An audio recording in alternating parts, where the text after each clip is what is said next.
When everyone accepted the end, an invisible boy defied the impossible and forever changed the fate of an entire family. Richard Anderson was the kind of man who commanded respect by his presence alone. At 45, he carried a distant gaze and a silence that only the very rich or deeply devastated learned to maintain. His real estate empire in Boston was known throughout the American elite, but his reputation as a ruthless businessman contrasted with the fragility he now displayed. On that cold autumn morning in the chapel of Oakwood Cemetery, he observed the small white coffin where his youngest daughter, Claire, just 6 years old, lay. The medical diagnosis had been clear: sudden cardiorespiratory arrest. Inexplicable in such a small, apparently healthy child. This should have been another melancholy chapter in his prolonged mourning routine. After all, 2 years earlier, he had lost Helen, his wife, suddenly. But nothing would prepare Richard for facing the absence of his own daughter. The chapel was decorated with white flowers and somber-colored seats. Important people from Boston society circulated, offering condolences that sounded empty to Richard's ears. His attention was divided between the coffin and Madison, his oldest daughter, who at 22 maintained a refined posture, trying to maintain composure in the face of the situation. Her reddened eyes betrayed a pain that seemed more contained than felt. Next to Madison, Robert Mitchell, her boyfriend, displayed a tense silence and constantly restless hands. He was an attractive 30-year-old man, known in business circles for his ambition and business acumen. He kept vigilant eyes as if wishing to control the environment with his gaze. "You need to eat something, Dad," whispered Madison, approaching Richard with a glass of water. "You haven't eaten properly for 2 days." Richard accepted the glass, but didn't respond. His eyes were fixed on little Claire, with her carefully arranged brown hair and the white dress she loved so much. The silence between father and daughter was dense, filled with unspoken words. While everyone was immersed in grief or protocol, it was an apparently insignificant boy who broke the linearity of that ceremony. David, 12 years old, son of Samuel, the cemetery caretaker, appeared discreetly at the back of the chapel. He was known for walking quietly among the tombstones and silently accompanying ceremonies.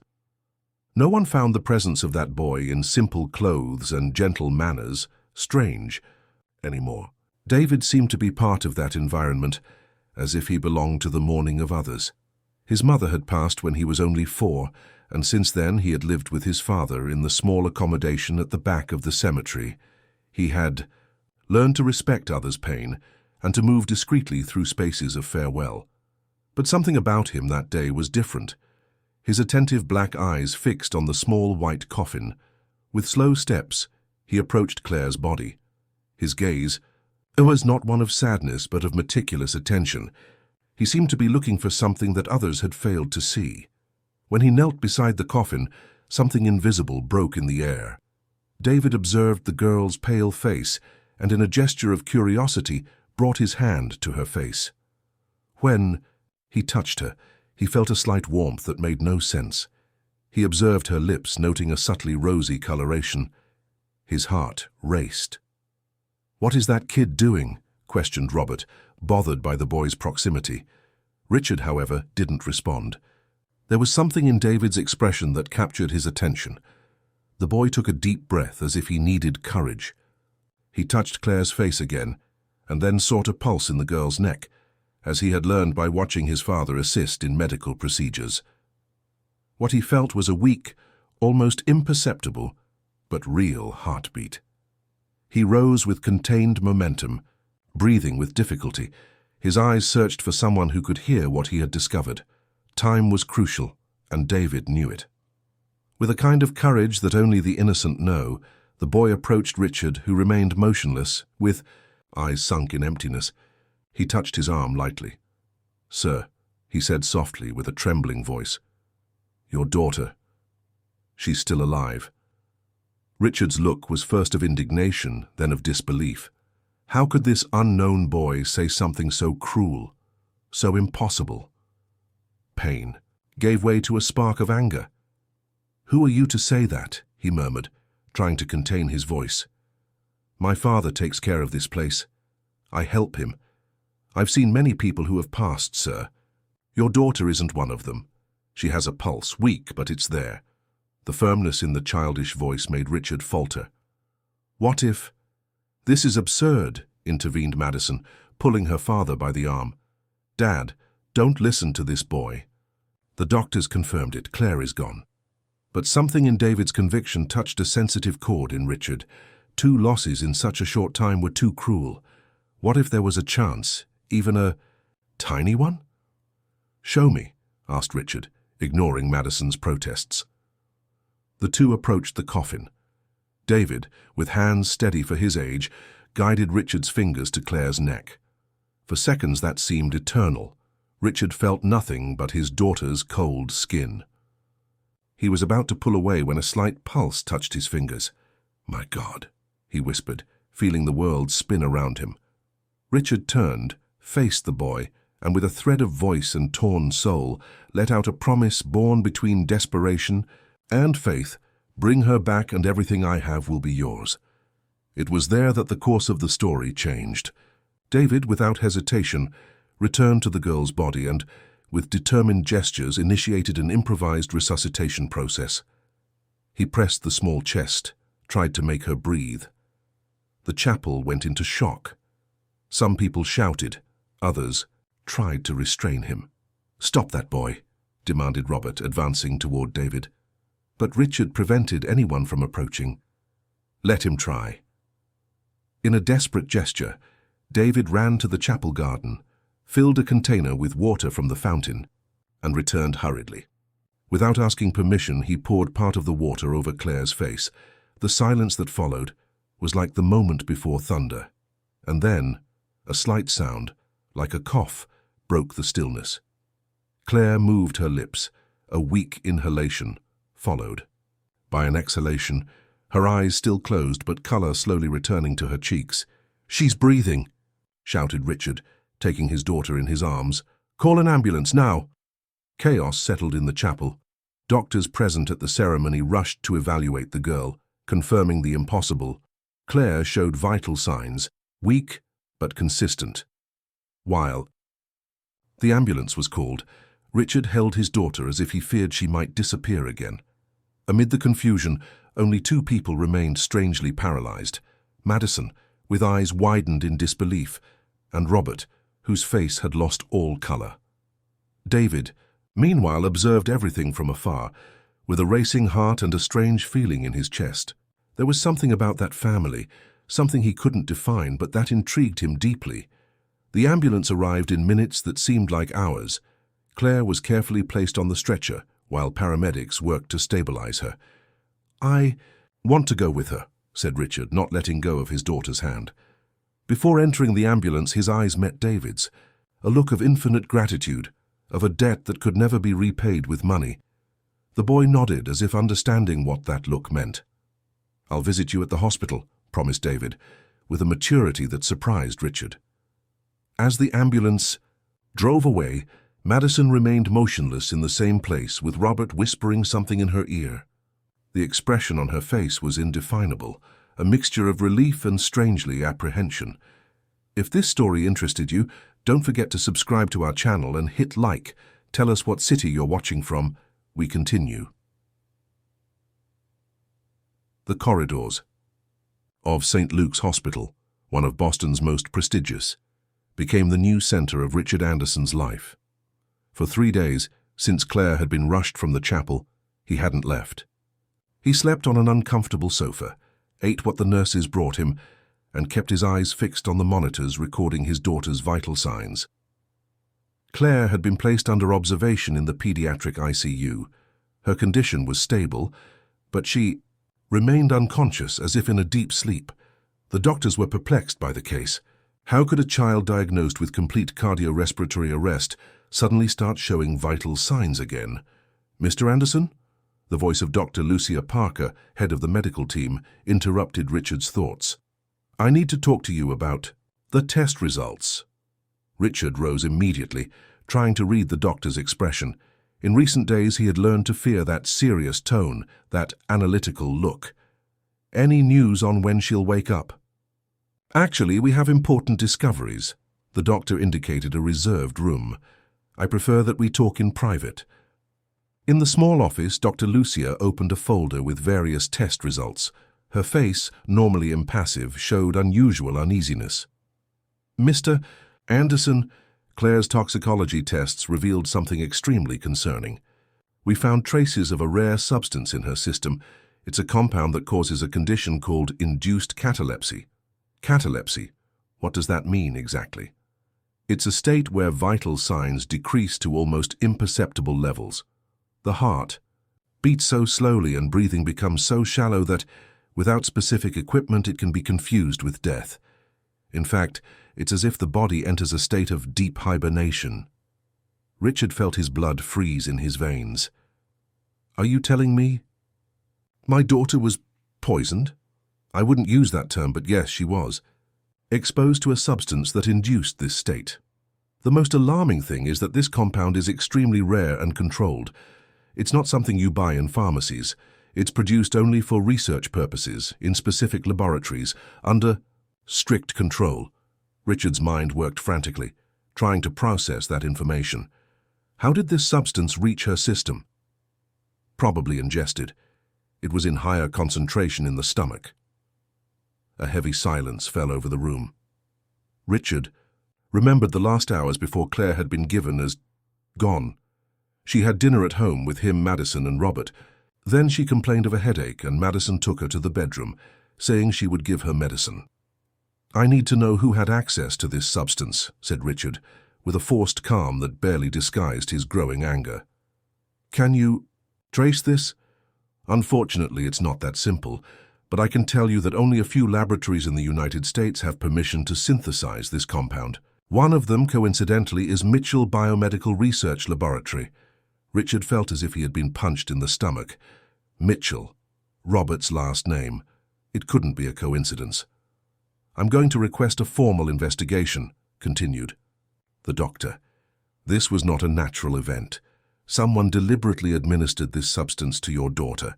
Before Richard could respond, a nurse hurriedly entered the room. Doctor, the patient Claire Anderson is waking up. Both rushed to the room. Claire was moving her head slightly, her eyes trying to open. Richard held her small hand between his, feeling a mix of relief and anguish.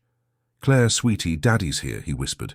Slowly the girl's eyes opened, confused at first, but soon found Richard's face. Daddy, she said with a weak voice. I had a strange dream. Richard couldn't contain his tears. He bent down and carefully hugged his daughter, feeling her small heart beating against his. Everything's okay now, my love. You're safe. Dr. Lucia performed a quick examination, checking the girl's reflexes and consciousness. Claire responded. Well, although she was still visibly weak. Where's Madison? Asked Claire, looking around. Richard hesitated. Since the incident at the chapel, Madison had appeared only once at the hospital, accompanied by Robert. Her visit was brief and tense. She had barely looked at her sister, avoiding her father's eyes. She'll come later, lied Richard, unable to tell his daughter he suspected her own sister. At that moment, a small commotion formed at the door of the room. David, the cemetery boy, was trying to convince the security guards to let him in. He can come in, authorized Richard, recognizing the boy's voice. David entered timidly, carrying a small bouquet of wildflowers. His eyes brightened when he saw Claire awake. You're the boy who saved me, said Claire with a weak smile. I heard your voice when I was sleeping. David approached the bed, handing over the flowers with an awkward gesture. I picked them on the way. I thought you might like them. Richard observed the interaction with an emotion he couldn't name. That simple boy, son of the cemetery caretaker, had done what no doctor could, return his daughter to life. Thank you for coming, David, said Richard, placing his hand on the boy's shoulder. Claire needs to rest now, but I'm sure she'll be happy to talk with you tomorrow. David nodded, but before leaving he looked at Claire with intensity. You'll be okay, I know that. After the boy left, Richard was alone with his daughter, who soon fell asleep again, this time in a natural and peaceful sleep. His mind, however, found no peace.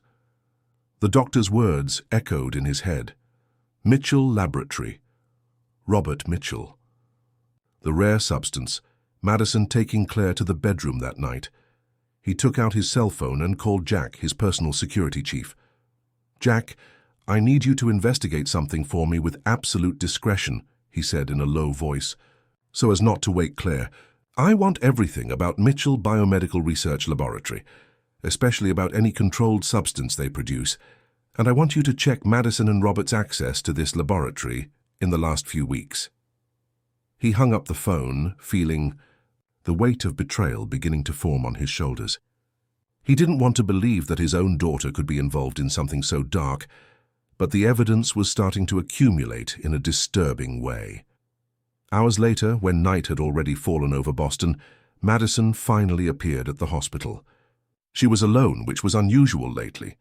"How is she?" she asked, stopping at the door of the room without approaching the bed where Claire slept. "She woke up today," replied Richard, observing every reaction of his older daughter. "She asked about you." Madison looked away. "It's good that she's improving."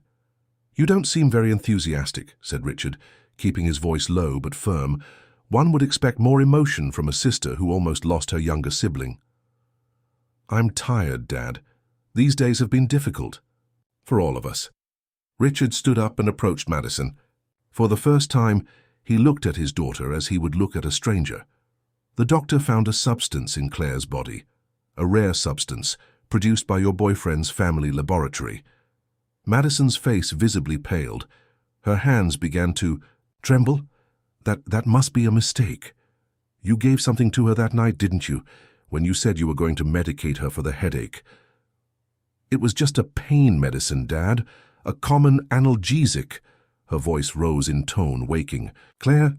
The girl opened her eyes and smiled when she saw her sister. "Madison, you came to visit me." Madison's expression changed instantly, as if putting on a mask. She approached the bed with a forced smile. "Of course I came, dear. How are you feeling?" "Better. Daddy said I slept a lot." "Yes, you slept quite a bit." Madison held her sister's hand, but her eyes avoided Richard's. "I need to go now, but I'll come back tomorrow, okay?" Claire nodded, already falling back asleep, the effect of the medication still strong in her small body. In the hallway, outside the room, Richard held Madison's arm firmly. "This isn't over. I'm going to find out what happened, and if you or Robert had anything to do with it, I swear to God that—" "You don't understand anything, Dad," interrupted Madison with tears in her eyes. "Nothing at all." Before Richard could respond, his cell phone rang. It was Jack. "Sir, I found something you need to see immediately. I'm sending it to your email now." Richard opened the email while Madison watched, tense. On the screen, a McCoy document from Mitchell Laboratory showed a requisition for a controlled substance. The digital signature at the end of the document was clear: Madison Anderson. "What did you do?" asked Richard, showing the screen to his daughter, his voice almost a whisper of disbelief. Madison looked at the document, then at her father. Her eyes filled with genuine fear. "It wasn't how you're thinking," she said, backing away. "I never wanted to hurt Claire. Never." "Then what? What did you want?" But Madison was already running down the hallway, leaving Richard with more questions than answers. He returned to Claire's room, his mind a storm of dark thoughts. Who could he trust now? Who else might be involved in this plot? And, most importantly, what would be the reason behind all this? Sitting beside his daughter's bed, Richard made a silent promise. No one would hurt Claire again. No one, not even if it was blood of his blood. A week passed since Claire's awakening.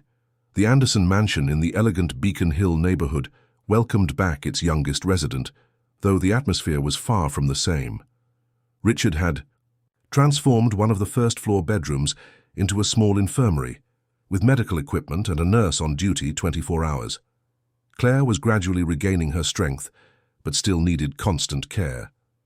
The return home did not mean peace for Richard. On the contrary, every corner of that mansion now seemed to hide secrets.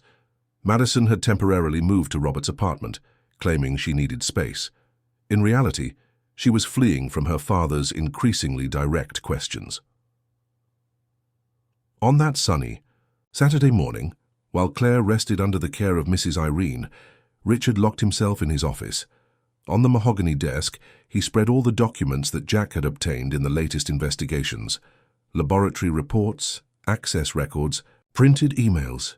"You need to see this," said Jack, handing over another folder. "We managed to recover images from the laboratory security cameras. Madison was there 3 times last month, always accompanied by Robert." Richard examined the photos. In one of them, Madison received a small vial from the hands of a man in a lab coat. Her face showed hesitation while Robert beside her displayed a discreet smile. "Were you able to identify this man?" "Dr. Paul Mitchell, Robert's uncle and research director of the laboratory, specialist in experimental neurological substances." Richard massaged his temples, feeling a headache approaching.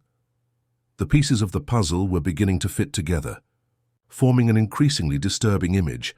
"I want to talk to this Dr. Paul today." "He's traveling, sir. Left the country 2 days after the incident with Claire." "Too convenient," murmured Richard, picking up another photo. In this one, Robert appeared talking with his uncle in a parking lot, away from the main cameras of the laboratory. The date stamp showed it had been taken on the eve of the day Claire was found in a state of catalepsy. A light. Knock on the door interrupted the conversation. It was David, who since the episode at the cemetery had become a constant presence in the mansion. Richard, in a gesture of gratitude, had offered the boy and his father better living conditions. But Samuel, a man of simple principles, had accepted only that his son could visit the house to keep Claire company. The friendship between the children had quickly blossomed. "Sorry to bother you, Mr. Anderson," said David with his usual shyness. "Mrs. Irene asked me to let you know that Claire is awake and asking for you."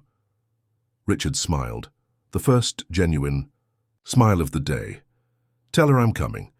And you, are you staying for lunch?" David nodded, his eyes falling on the photos scattered on the desk. Richard noticed the boy's interest. "Any problem, David?" The boy hesitated, nervously running his fingers through his curly hair.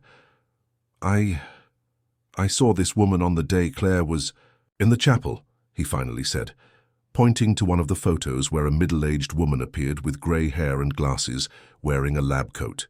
"Are you sure?" Richard brought the photo closer. "This is Dr. Claudia Reynolds, a colleague of Dr. Paul at the laboratory." "Yes, sir. She was there near the end of the ceremony. She spoke with your daughter's boyfriend for a while. She seemed nervous, Richard." And Jack exchanged significant looks. How had they not noticed this before? A scientist from the same laboratory present at the ceremony? "You have a very good memory, David," praised Richard. "Let's see Claire now, and then we'll talk more about this." In the adapted room, Claire was sitting on the bed, leafing through an illustrated book. Her brown hair had been braided by Mrs. Irene, and her cheeks showed a bit more color.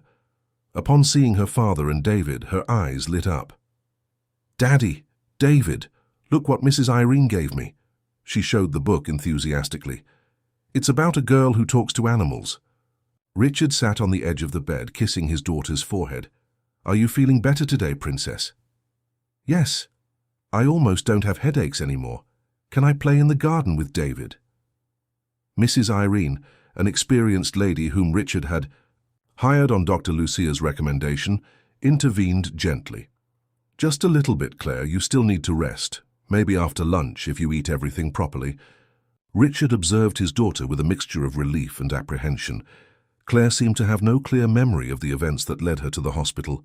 She remembered only feeling ill after taking a sweet medicine that Madison had given her. "Daddy, when is Madison coming back?" "She promised to visit me." The innocent question hit Richard like an arrow.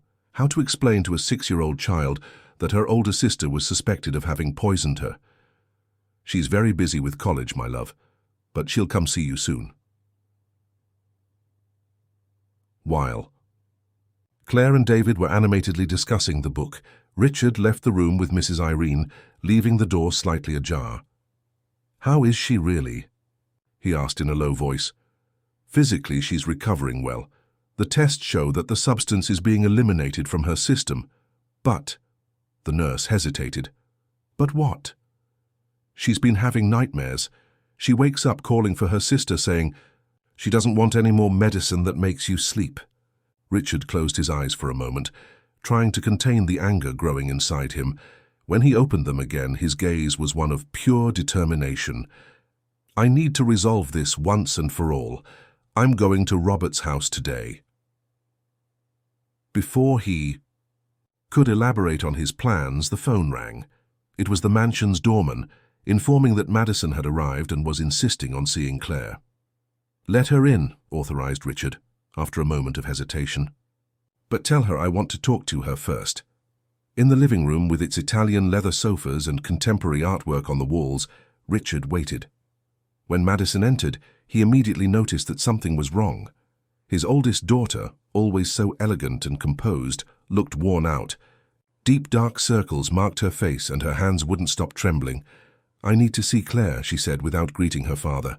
"First, I need to know the truth," replied Richard, indicating the sofa. "Sit down." "I don't have time for this. I came to see my sister." "Your sister whom you almost killed?" The words hung in the air like a sentence.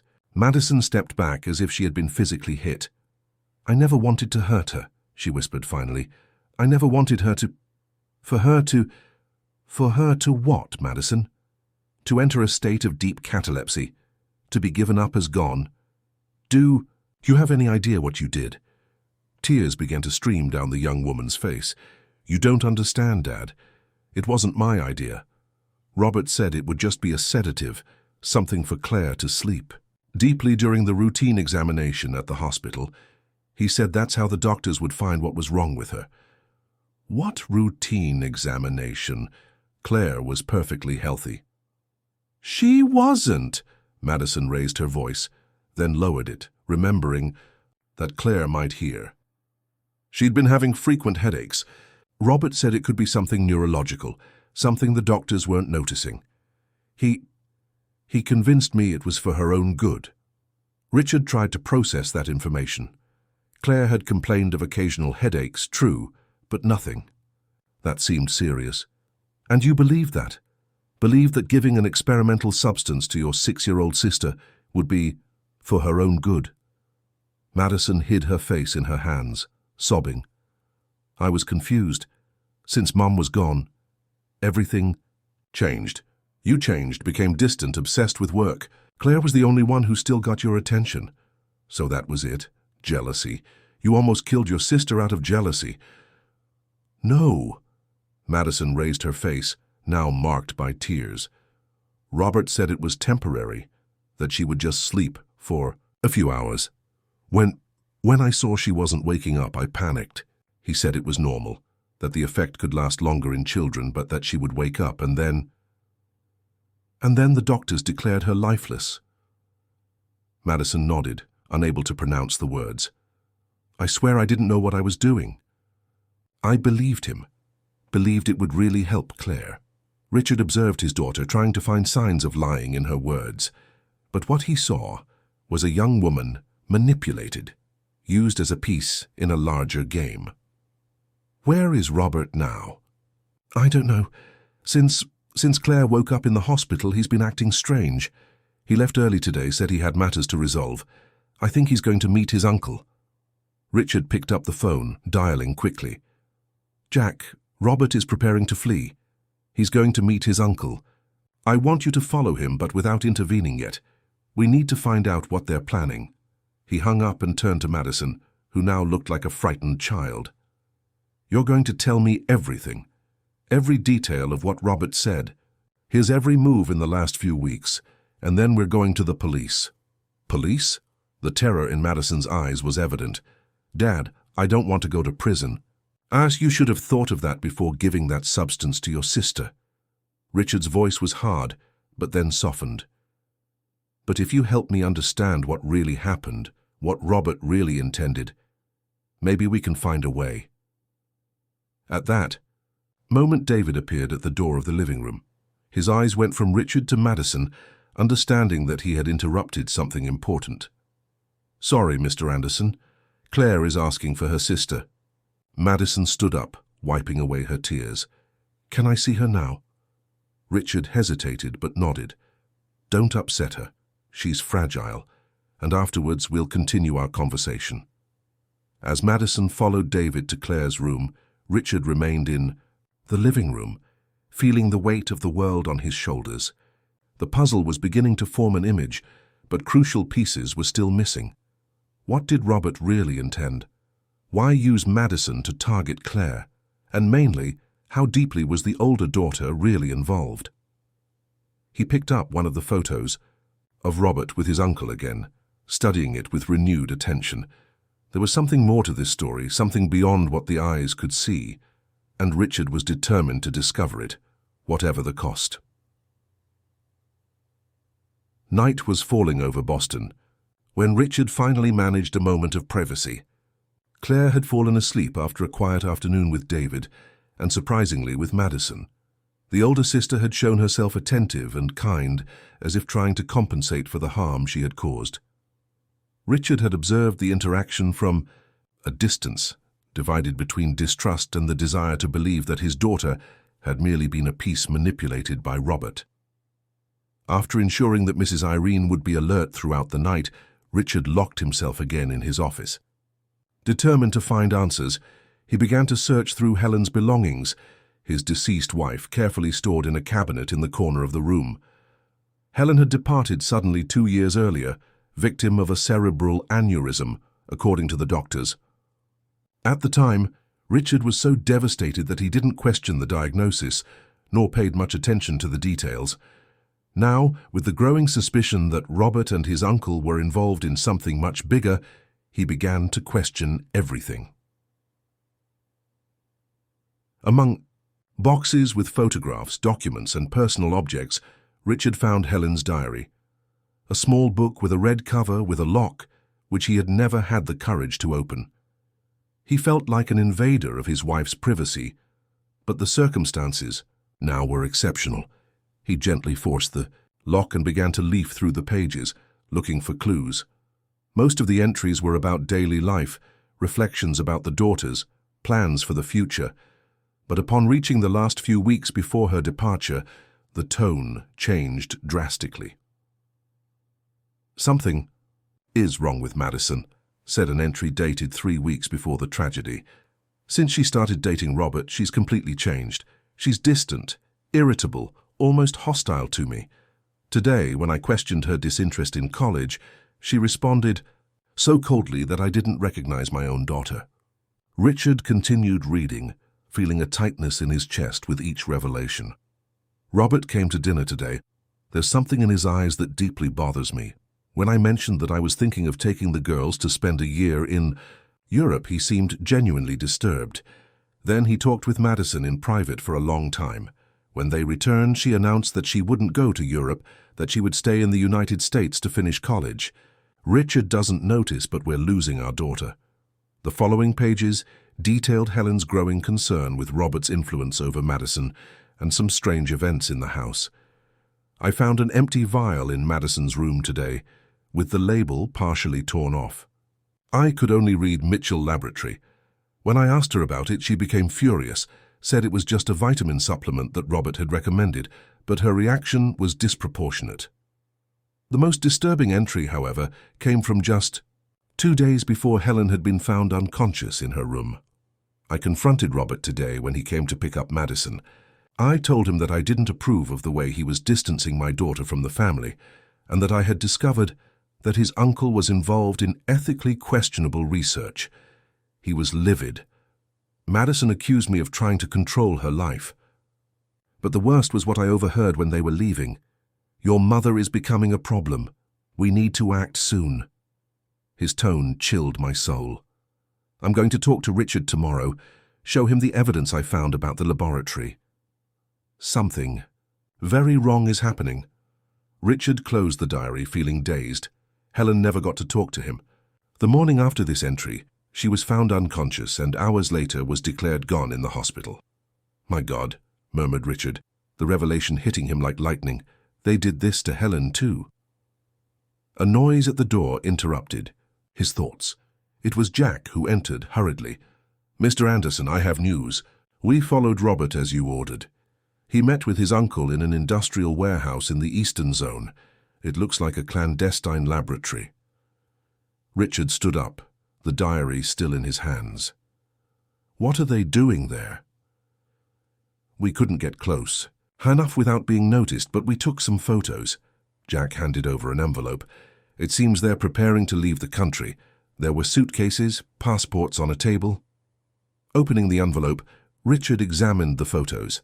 In one of them, Dr. Paul was talking with another man, an unknown person, in front of a series of scientific equipment. Who is this? We haven't identified him yet, but we know he arrived from Germany 3 days ago. He seems to be an important contact. Richard made a quick decision. Let's go there, now. Sir, wouldn't it be better to alert the police? And say what? That I suspect my daughter and her boyfriend poisoned my wife and tried to do the same to my younger daughter. We need concrete evidence. Richard put the diary in a drawer and grabbed his coat. I want 5 men from security. We'll just observe and document for now. As they were preparing to leave, Madison appeared at the door of the office with a confused expression. Where are you going at this hour, Dad? Richard hesitated. Could he trust Madison, or would it be a fatal mistake? I have a last-minute commitment, he replied evasively. With 5 security guards, Madison pointed to the men who were discreetly gathering in the hall. It has something to do with Robert, doesn't it? What did you find out? Richard stared at his daughter for long seconds, trying to read her intentions. Finally, he made a risky decision. I found your mother's diary, Madison. She suspected Robert, suspected his uncle's involvement in ethically questionable research, and she died one day after confronting him. Madison's face paled. What are you insinuating? That perhaps your mother didn't die of natural causes, that perhaps the same fate was reserved for Claire, and that you, knowingly or not, were used in both cases. Madison staggered, leaning against the wall, her eyes, wide with horror, fixed on her father's. No, it can't be true, she whispered. Mom had an aneurysm. The doctors confirmed it. The same doctors who gave Claire up as dead. Richard approached, holding his daughter's shoulders. Madison, I need you to tell me the truth now. What did Robert really want? Why so much interest in our family? Tears streamed down Madison's face as she struggled with conflicting thoughts. Finally, as if a dam had broken, she began to speak. At the beginning, it seemed just like a normal relationship. He was charming, intelligent, attentive. But then he started asking questions about the company, about the properties, about the will. He said it was just curiosity, that he wanted to understand the world I lived in. Richard clenched his fists, containing his anger. Continue. When Mom started to oppose our relationship, he became obsessed with it. He said she was trying to separate us, that she didn't really love me. I started to believe him. In the days before Mom, before she left, he was especially nervous. He gave me a supplement for her, said it would help with her migraine. And you gave it to her? Madison nodded, the horror of realization reflected in her face. My God, Dad, what did I do? And Claire. Why Claire? Robert said that with Claire out of the way, you would transfer more attention to me, that we could finally be the family we should be. Madison hesitated, as if finally realizing the monster she had helped create. He said the will would be altered in my favor, that Claire was too young to inherit such a large part of the fortune. Richard felt a wave of nausea as he understood the real motive. Money. It always came down to money. I'm going to the warehouse where Robert is with his uncle. I need concrete evidence before going to the police.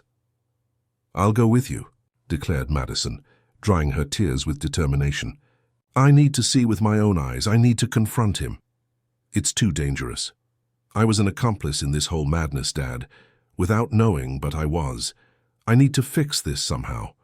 Richard hesitated, but recognized the need for redemption in his daughter's eyes. Perhaps confronting Robert was part of the healing process. You stay in the car with 2 security guards. You don't approach the warehouse under any circumstances. Madison agreed, and both left quickly. Before getting in the car, Richard asked Jack to reinforce the security of the mansion, especially around Claire's room. He didn't trust that Robert wouldn't try something desperate if he felt his plan was crumbling. During the journey to the Eastern Zone, Richard told Madison everything he had discovered. How Jack had traced suspicious financial transfers from the laboratory to offshore accounts. How the substance found in Claire's system was a modified version of an experimental compound that Mitchell Laboratory was developing for inducing coma. In terminal patients, what did they intend with all this? Asked Madison, looking through the window at the night city. I believe the original plan was to eliminate your mother, then Claire, leaving only you as the heir, you easily manipulated by Robert. Over time, he would probably take control of everything. And I allowed that to happen, murmured Madison, guilt weighing in every word. You were used, Madison. Manipulated by someone who knew exactly which buttons to push. Your mother noticed this, tried to alert us, but he didn't need to complete the sentence. The silence that followed was laden with pain and regret. When they arrived near the industrial warehouse, the driver turned off the headlights and stopped at a safe distance. The place looked like an abandoned structure, but lights could be seen through the dirty windows. Stay here, ordered Richard, getting out of the car with Jack and 3 other security guards. If something goes wrong, the security guards have orders to take you immediately home. Madison nodded, nervously wringing her hands. Richard and his team approached the warehouse silently. Through a side window they could see the interior. Several tables with scientific equipment, computers, and 3 men talking. Robert seemed agitated, gesturing while talking with his uncle and the stranger. They're arguing about money, whispered Jack, who could hear part of the conversation. Robert is demanding his part in the deal. Richard moved to get a better view, but his foot accidentally kicked an empty can on the ground.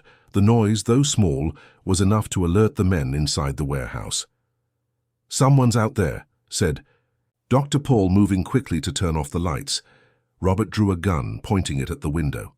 Who's there? Richard signaled for his team to retreat, but before they could move, the door of the warehouse opened violently. Dr. Paul came out, also armed, sweeping the darkness with a flashlight. It's Anderson, he shouted upon spotting Richard. He found us. Chaos ensued. Richard's security guards tried to protect him, while Robert and his uncle ran to a car parked at the back of the warehouse. The German stranger disappeared in the confusion. Don't let them escape, ordered Richard, running after them. But it was too late. The car was already speeding away, leaving only a cloud of dust behind. Damn it! Richard punched the warehouse wall in frustration. We almost got them. Sir, called one of the security guards, we found this inside. It was a folder with documents. Richard opened it quickly. Detailed reports about the substance used on Claire and, to his horror, the true autopsy report of Helen, showing traces of the same compound in her system. We have the evidence, said Richard, holding the papers tightly. Now we can go to the police. Upon returning to the car, however, they found only one injured security guard. Madison had disappeared. What happened? Demanded Richard, helping the man to stand up. It all happened very quickly, sir. A man appeared out of nowhere, attacked. Arson took your daughter. She tried to resist, but he forced her into another car. Richard's blood froze. Was it Robert? No, sir. It was someone older, bald, strong. I've never seen him before. Richard exchanged alarmed looks with Jack. The German. Must be an associate of theirs. They took Madison as a guarantee. His phone rang. Unknown number. Anderson, he answered, fearing what would come next. Your daughter is with us, said a cold voice with a strong German accent. If you want to see her alive again, bring all the documents you found and come alone to the address I'll send by message. You have 1 hour. The call was ended before Richard could respond. Seconds later, his phone vibrated with a message containing an address in an isolated area on the outskirts of the city. It's an obvious trap, said Jack. Let's call the police. And risk Madison's life? No. Richard put away the phone, determined. I'm going there, but not alone as they want. You and the men follow me at a distance. If things get out of control, intervene. As he got back into the car, Richard felt the weight of the situation. In a matter of days, his life had collapsed and rebuilt itself in unimaginable ways. He had lost Helen, almost lost Claire, and now Madison was in danger. all because of one man's insatiable greed. If this story interested you, don't forget to subscribe to our channel and hit like. Tell us what city you're watching from. We continue. The address sent by the kidnapper led to an old farm on the outskirts of Lexington, about an hour from Boston. As he drove down the dark road, Richard tried to stay calm, repeating to himself that Madison would be okay. He had to believe that. In the back seat of the car, the folder with the incriminating documents weighed like lead. Richard had made digital copies of everything, sending them to his lawyer with clear instructions. If he didn't hear from him, by dawn, he should forward everything to the federal police. It was his guarantee, his plan B Jack, and 4 more security guards followed in 2 cars, maintaining a safe distance as agreed. They had weapons and communication equipment, but Richard knew they would face dangerous professionals. Arriving. "In 5 minutes, sir," informed the driver, breaking the tense silence. Richard nodded, checking once more the small tracker that Jack had discreetly placed on his clothes. If everything went wrong, at least his team would know where to find him. The farm appeared in the distance, an old building in colonial style, surrounded by a partially abandoned sugarcane field. Only a yellowish light shone in one of the windows. The car stopped a few meters from the main entrance, as instructed by message. "Wait here," ordered Richard to the driver. "If I don't return in an hour, leave immediately and find Jack." With the folder under his arm, Richard walked slowly to the house. The front door was ajar, a silent invitation to enter. Inside, the environment smelled of mold and abandonment. Old furniture covered by dusty sheets created ghostly shadows under the weak light of a single lamp hanging from the ceiling. "Madison?" he called, his voice echoing through the empty house. "Here, Dad." Madison's voice came from a room at the back, sounding tremulous but alive. Richard followed the sound, arriving at an old dining room. There, Madison was sitting in a chair, her hands tied behind her back. Her face showed marks of tears, but there were no visible signs of aggression. Beside her, the German man pointed a gun at her head. Robert and Dr. Paul were positioned on the other side of the table, both visibly tense. "Did you bring what we asked for?" asked the German, without lowering the gun. Richard raised the folder. "It's all here. Now release my daughter." "First, are the documents?" demanded Dr. Paul, extending his hand. Richard hesitated, looking at Madison, who was trying to tell him something with her eyes. There was a message there, a silent warning he couldn't decipher. "Are you okay?" he asked her, momentarily ignoring the others. "Yes," replied Madison, with a surprising firmness in her voice. "But don't give them anything, Dad. They're going to kill us anyway." The German pressed the gun barrel against Madison's temple. "That's not true. We are businessmen. We'll make a clean exchange. The documents for the girl." "If you're businessmen, why all this charade?" questioned Richard, buying time. "Why not simply negotiate?" Robert took a step forward, with a confidence that contrasted with the tense environment. He was impeccably dressed, as if on his way to a business meeting and not fleeing the country. "Because you're a difficult man, Richard. You don't accept losing. You don't accept that others have better ideas than yours." He gestured toward Madison. "Your own daughter realized that. That's why she joined us." "She didn't join you. You manipulated her just as you did with Helen." Robert smiled, a cold smile that didn't reach his eyes. Helen was an obstacle, too intelligent for her own good. She started asking questions, investigating the laboratory. We couldn't allow that. "So you admit you killed her?" "Technically, it was the substance that did it. We just facilitated the process." Robert spoke with a disturbing coldness. "The same we would do with Claire if that meddling kid hadn't appeared." Richard felt anger growing inside him. "Why? Why my family?" "Money, obviously," replied Dr. Paul, intervening. "Your empire, your political connections, your international contacts. Everything would be perfect to expand our business." "What business?" "Pharmaceutical," explained the scientist with an almost maniacal gleam in his eyes. "The substance we used on your wife and daughter is just one of many we've developed. Imagine drugs that can simulate death, induce altered states of consciousness, or even manipulate memories. The market for this is unlimited." "And illegal," completed Richard. "Bureaucratic details," dismissed the scientist with a gesture. With your money and our knowledge, we could revolutionize the pharmaceutical industry, legally or not. During this entire conversation, Richard noticed that Madison worked silently on the ropes that bound her hands. He needed to keep them distracted for more time. And how did you plan to take control of my businesses? Even with Helen and Claire out of the way, I would still be alive. Robert exchanged a significant look with his uncle. Accidents happen, Richard, especially to stressed businessmen who recently lost wife and daughter. A heart attack, perhaps, or a tragic car accident. And Madison would inherit everything, concluded Richard, the pieces finally fitting together. With you by her side, controlling every move. She would be well taken care of, assured Robert with false concern. I really do like her, you know.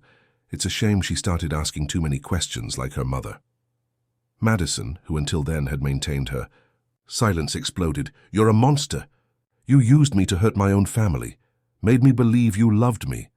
And you believed easily, retorted Robert with disdain. So starved for attention, so desperate for affection after your mother left. It was so easy to convince you to give that medicine to Claire. The words hit Madison like physical blows. Richard could see the pain in his daughter's eyes, the realization of how she had been manipulated. Enough talk, interrupted the German, impatient. The documents, now. Richard stepped forward, placing the folder on the table. Here it is, but know that I made copies. If anything happens to me or Madison, everything goes straight to the federal police. Dr. Paul took the folder and began checking the documents quickly.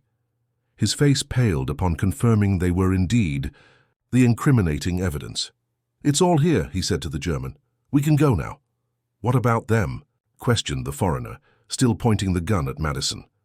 We can't leave them alive, replied Robert coldly. It's too risky. Richard realized that the critical moment had arrived. Discreetly, he touched the emergency button on the tracker, signaling to Jack that he needed immediate intervention. You won't leave here, he declared with a confidence he didn't really feel. The police are on their way. My men are surrounding the place. Robert laughed. Weak bluff, Richard. We came prepared. There's only one access road, and we have men watching it. We would know if anyone approached. At that moment, to everyone's surprise, Madison managed to free her hands. With a quick movement, she pushed the German, momentarily destabilizing him. The gun fired, the bullet hitting the ceiling and sending wood fragments everywhere. Chaos ensued. Richard took advantage of the distraction to throw himself at Robert, knocking him to the ground. Dr. Paul tried to run, but Madison, now free, blocked his path. The German regained his balance and pointed the gun again, this time at Richard. Stop now or he dies, he shouted. Everyone froze. The German advanced, keeping the gun steady. You Brazilians are so emotional. In Germany we would do this efficiently without drama. Suddenly, the sound of breaking glass came from several directions simultaneously. Jack and his team had arrived, invading the house through different entrances. In a matter of seconds, the room was full of armed security guards. Drop the gun, ordered Jack to the German. You're surrounded. The foreigner hesitated, evaluating his options. Finally, he slowly placed the gun on the ground. Robert, however, did not surrender easily. In a desperate move, he drew a small gun hidden in his ankle and pointed it at Richard. If I fall, you fall with me, he threatened. Before he could pull the trigger, however, a shadow appeared through the side door. It was David, who inexplicably had followed the entire group there. With the agility of a child, the boy threw a heavy brass candlestick, hitting Robert in the arm. The gun fell, accidentally firing and hitting the floor. David, exclaimed Richard, astonished. What are you doing here? The boy looked at Richard with his serious and determined eyes. I promised Claire I would protect you all. She had a nightmare, said something bad was going to happen. Richard didn't have time to process that information. Jack and his men were already subduing Robert, Dr. Paul, and the German, handcuffing them improvisationally with plastic zip ties. The federal police are on their way, informed Jack. I made the call as soon as I received your signal. Madison ran to her father, hugging him tightly. I'm sorry, Dad. I'm sorry for everything. I never imagined. "I know," replied Richard, returning the hug. "You were also a victim of theirs." David approached timidly. "Claire is fine. Mrs. Irene told me to tell you that." "How did you get here?" asked Richard, still confused by the boy's presence. "I hid in the trunk of Jack's car," confessed the boy with a small smile. "I knew I could help." Richard didn't know whether to laugh or reprimand the boy for his recklessness. He opted to affectionately ruffle his hair. "You really are special, David." While they waited for the federal police to arrive, Richard gathered all the documents scattered on the table. There was the proof of a conspiracy that had almost completely destroyed his family. Reports about the substance, emails exchanged. Between Robert and his uncle, detailed plans about how to gradually take control of Anderson's businesses. Madison sat in a chair, appearing physically and emotionally exhausted. "How will I move forward after this, Dad? I helped them, even without knowing." Richard knelt beside his daughter, holding her hands. "We all make mistakes, Madison, some bigger than others. The important thing is how we choose to act after them." "Will Claire ever forgive me?" "Claire loves you. She's a pure child, without malice in her heart, like David." Richard looked at the boy who was watching the movement through the window. "Sometimes we need to learn from children, to see the world in a simpler, more honest way." The sound of approaching sirens indicated that the long night would finally come to an end. As the first federal agents entered the property, Richard felt a weight lifting from his shoulders. The nightmare that had begun with the loss of Helen was finally ending. Looking at Madison and David, he felt something he hadn't experienced in a long time: hope. His family had been destroyed and rebuilt in the space of a few days. The scars would remain, no doubt, but also the certainty that, together, they could overcome any obstacle. "Let's go home," he said, putting an arm around Madison's shoulders and extending his other hand to David. "Claire is waiting for us." As they walked out of the old farm, leaving behind Robert and his accomplices, the sky was beginning to lighten on the horizon. A new day was dawning, bringing with it the promise of a fresh start for the Anderson family. 3 months passed since the dramatic night at the abandoned farm. The Anderson case, as it became known in the press, transformed into one of the biggest pharmaceutical scandals in the United States. Robert Mitchell, Dr. Paul Mitchell, and Klaus Schneider, the German scientist, were formally accused of various crimes: attempted murder, illegal use of controlled substances, conspiracy, kidnapping, and, after the exhumation of Helen Anderson's body, qualified murder. The investigations revealed an international network of illegal research involving scientists from various countries and millions in obscure financing. Mitchell Laboratory was closed, its assets frozen, and all research projects placed under federal investigation. For Richard Anderson, however, legal justice was only part of the healing. The true recovery happened in daily life, in the small moments of family reconstruction, that he now valued more than any business or fortune.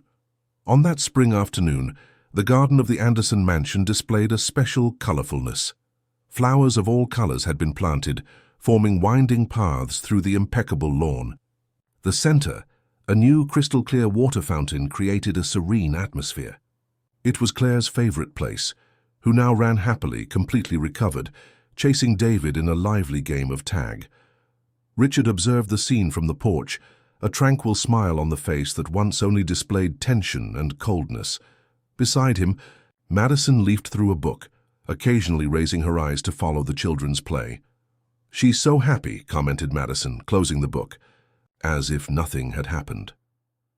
"Children have that wonderful capacity to move forward," replied Richard, "something we're relearning from them." Madison nodded, a slight blush of shame still appearing on her face whenever the conversation indirectly touched on past events. Despite her father's assurances that she too had been a victim, guilt still haunted her in quiet moments. "How was the therapy session today?" asked Richard, subtly changing the subject. "Better. Dr. Beatrice says I'm making significant progress." Madison smiled timidly. "I finally managed to talk about Mom without falling apart." Richard gently squeezed his daughter's hand. After the revelation that Helen had been poisoned, both had to reprocess their grief, now mixed with the anger of betrayal and the pain of truth. Family therapy had become an essential part of the Anderson routine, along with individual sessions. "Daddy, Madison, come see what we found." Claire's animated voice interrupted the moment, calling them to the garden. Approaching, they saw Claire and David kneeling near a bed of daisies. Among the flowers, a small hummingbird nest sheltered 2 newborn chicks, their tiny heads barely visible above the edge of the nest. "Aren't they beautiful?" whispered Claire, with eyes shining with enchantment. "David says the mother hummingbird comes back every hour to feed them." "It's very rare to find such an accessible nest," explained David, with the peculiar wisdom that always impressed Richard. "They're usually well hidden. It's a sign of luck." Richard smiled, crouching beside the children to better observe the small natural wonder. "Let's take good care of them then, respecting their space, of course." "Can we make a little house to protect the nest from the rain?" asked Claire, already planning. "Of course, Princess.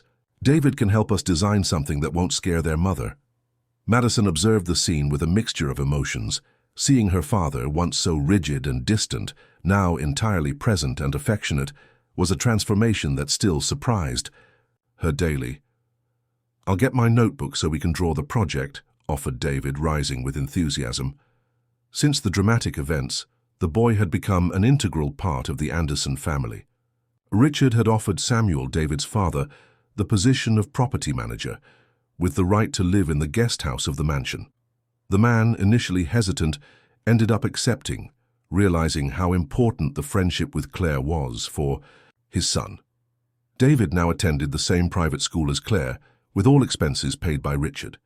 The boy maintained his characteristic simplicity and gentleness, but had flourished academically, revealing a sharp intelligence that previously had no opportunity to develop. As the children moved away to get materials for the little house project, Richard and Madison returned to the porch. Mrs. Irene approached, bringing a tray with fresh lemonade. "Mr. Jack called," informed the nurse, who now acted more as a housekeeper. "He said the preparations for tomorrow's event are all confirmed." "Thank ye." "You, Irene," replied Richard, accepting a glass. "All set for the big day, then." Madison seemed slightly nervous. "Are you sure about this, Dad? It's a very big step." "I've never been so sure of anything in my entire life," affirmed Richard with conviction. "It's time to transform tragedy into something positive. Helen would like that."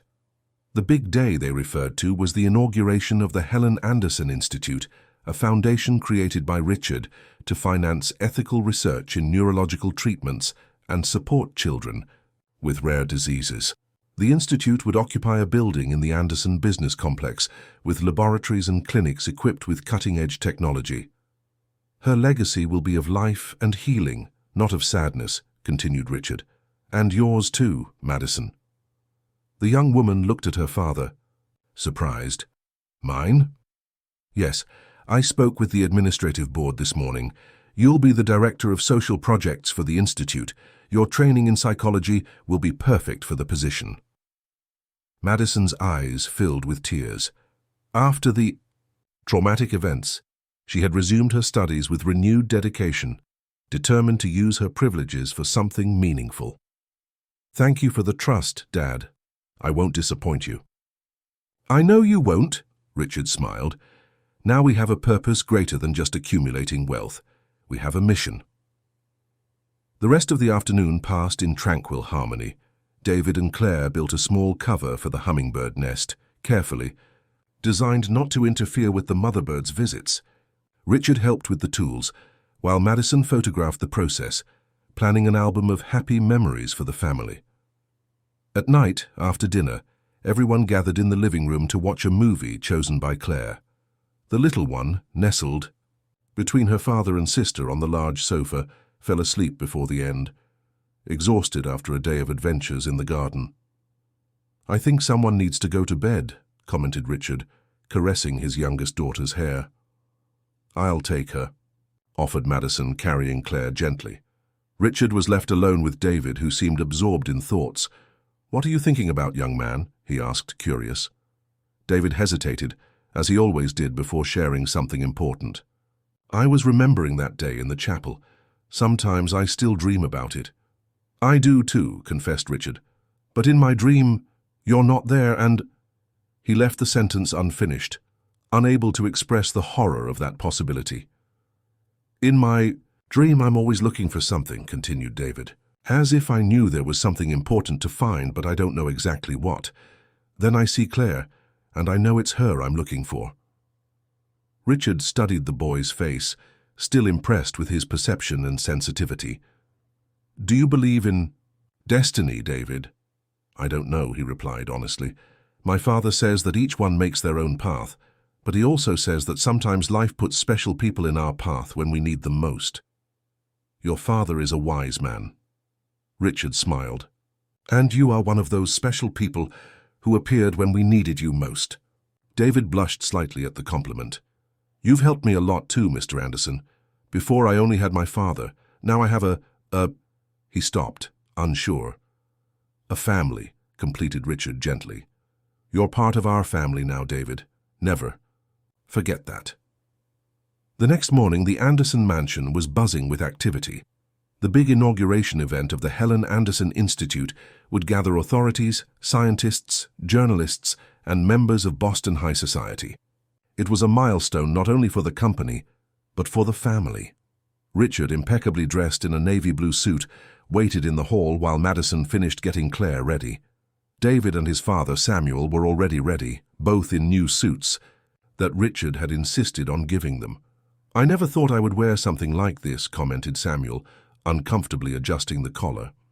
Richard laughed. Believe me, I would prefer to be in jeans and a t-shirt, but some occasions require sacrifices. When everyone was ready, the family followed in 2 cars to the Anderson Business Center. The new institute building stood out for its modern and sustainable architecture, with large windows and vertical gardens. A bronze plaque with Helen's name adorned the main entrance. The ceremony was simple, but moving. Richard spoke briefly about the importance of ethical research and support for children with rare diseases. He announced partnerships with universities and hospitals and a substantial fund for scholarships in the medical field. When it came time to cut the inaugural ribbon, Richard surprised everyone by calling not only Madison and Claire, but also David to join him. This institute is born from pain, but rises with hope, he declared, his voice slightly choked. And its mission will always be to preserve what is most precious, human life and dignity. Helen believed in this.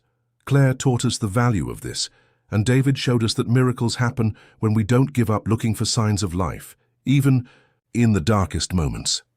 Together they cut the ribbon. Applause echoed through the hall as photographers recorded the moment. For those who didn't know the complete story, it was just the inauguration of another philanthropic institution. For the Anderson family and for David, it was the celebration of a new beginning, of a second chance. After the official ceremony, Richard gathered a select group of people in the main auditorium. There, away from the cameras, he shared the true story behind the institute, how he had almost lost Claire, how David had saved her, and how that experience had transformed his vision about life and business. Many of you knew me as a cold man, focused only on results, he admitted. That Richard no longer exists. I learned in the hardest way that there is no fortune in the world that replaces a daughter's embrace, a child's smile, the peace of a united family. At the end of the presentation, Richard announced a surprise, a special training program for talented young people from underprivileged communities with full scholarships and personalized mentoring. The program would bear David's name. The Tao. Boy sitting in the first row between Claire and his father widened his eyes in surprise. This boy taught me more about courage and humanity than any leadership course I've ever taken, explained Richard. I want his example to inspire other young people to believe in their potential, regardless of where they come from. As the audience applauded, Claire hugged David enthusiastically. Madison, beside her father on the stage, discreetly wiped away a tear. The rest of the day was dedicated to guided tours of the Institute's facilities and conversations with partners and sponsors. Richard made sure that Claire and David participated in everything, presenting them as the true inspirers of the project. At the end of the afternoon, exhausted but happy, they returned to the mansion. On the way, Claire fell asleep in the back seat, her head resting on David's shoulder, who was also fighting against sleep. "It was a great day," commented Madison, looking through the car window at the last rays of sun that tinged Boston golden. "The first of many," replied Richard. "We're just beginning." When they arrived home, Richard carried the sleeping Claire to her room. After settling her in, he stopped in the hallway, observing the family photographs recently reframed on the wall. Helen smiled in several of them, eternalized in happy moments with her daughters. "We're fixing things, my love," he whispered to his wife's image. "Not the way we planned, but we're moving forward." In the living room, he found Madison preparing tea for Samuel, while David animatedly told about the program that would bear his name.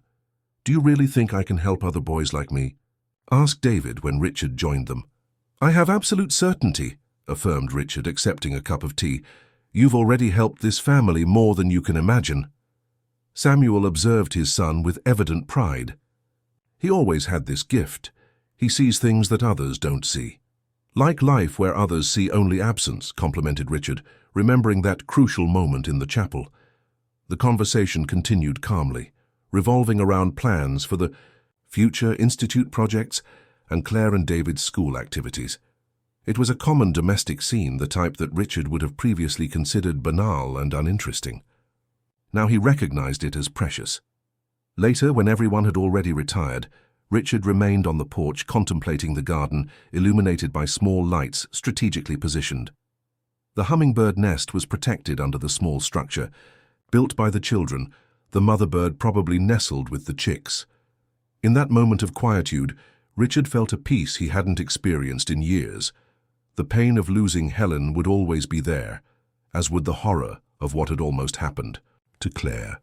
But now there was also gratitude, purpose, and mainly, a new definition of family that transcended blood ties. Looking at the stars, Richard made a silent promise. He would live each day honoring the second chance he had received.